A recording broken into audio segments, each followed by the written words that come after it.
Hola, soc Neus Herrero, candidata a les primàries de Compromís per Paterna. Tinc 34 anys i soc psicòloga. Col·laboro amb Compromís des de fa alguns anys.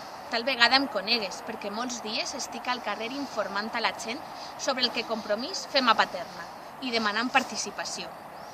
Per a mi el contacte amb les persones per a saber els seus problemes és fonamental. I més ara, que després de les eleccions canviarem amb el nostre vot les persones que gestionaran Paterna.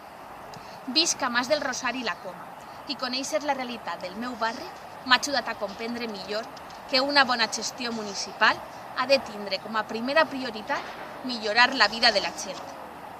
Demana el teu suport, el teu vot, perquè tinc l'experiència, les idees i la capacitat d'escoltar i de comptar amb les persones per a participar en el canvi que Paterna necessita.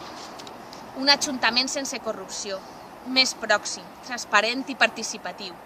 Una ciutat amb un urbanisme que preserva els espais naturals, més neta, amb actes culturals als barris, on es potenciï el comerç local, on les persones i els barris senten que formen part de Paterna, perquè la diversitat enriqueix més que divideix. En definitiva, fer de Paterna el poble on puguem viure a gust, on puguem ser feliços. Compte amb tu per a poder formar part de l'equip que ho faça possible.